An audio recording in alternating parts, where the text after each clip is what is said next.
But first, we'll see how today's farmers are doing their part in combating global warming.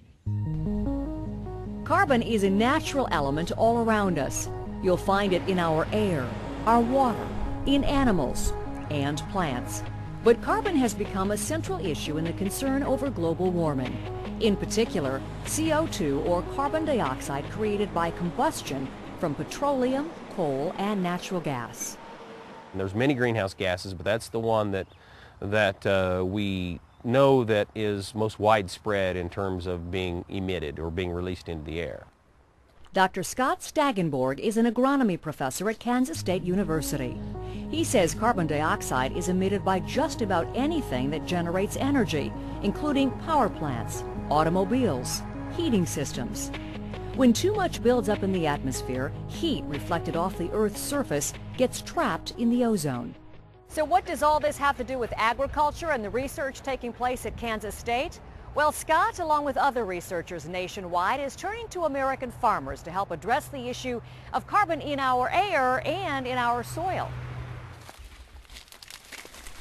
We do feel that farmers can have an impact on global warming. If they would adopt these practices widespread, if we could get this adopted across the whole U.S., across the whole world in mechanized agricultural areas, we could really have a big impact on greenhouse gases in the short term.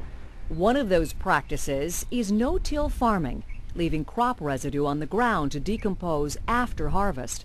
If you remember your elementary science, plants capture carbon dioxide from the air and use it in their growth process.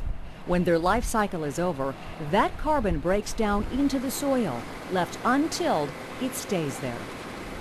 The amount of carbon that we can take out of the air is about, right now, if we adopted the technology we're talking about, we could probably reduce 20% of the current emissions total. Making the transition to a no-till approach might seem to be an easy and effective solution, but not everyone was convinced it was good farming. I was trained to have a clean seedbed. Every weed was, the only good weed was a dead weed. Farmer Merle Holly found conventional tilling gave him that clean seedbed, but said his loose soil was often washed away by erosion. No-till gave him crop residue binding the soil together. You'll see these little rills. Here's a good example right here.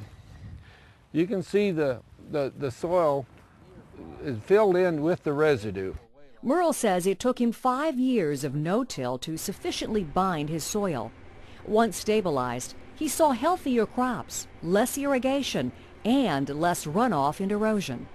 Well, this field that we're in right now has not been tilled since 1990. And so this is part of a long-term tilled and no-tilled study. Higher residue crops like corn mean more carbon and organic matter going into the ground. That is, once you get the crops planted. I mean, we all know that in order for plants to grow, we have to get what we talk about as good seed-to-soil contact.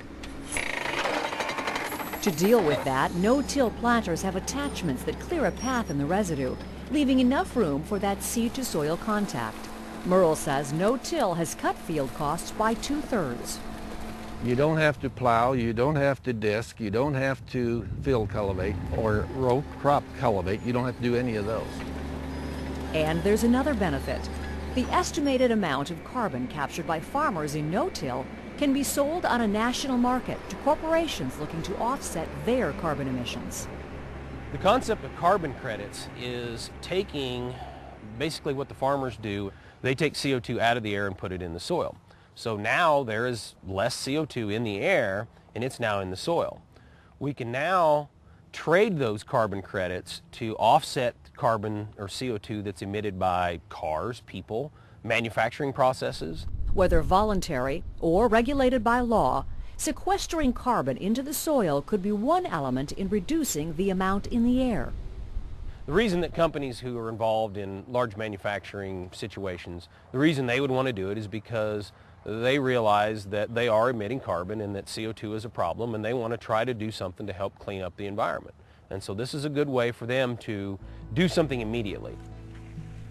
No-till, along with increased tree plantings and improved crop rotations, is becoming just one tool that agricultural producers can use to address economic and environmental concerns.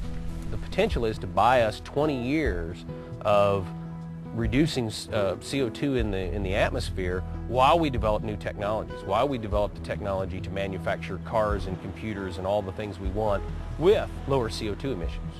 I think it's just a win-win situation for everybody.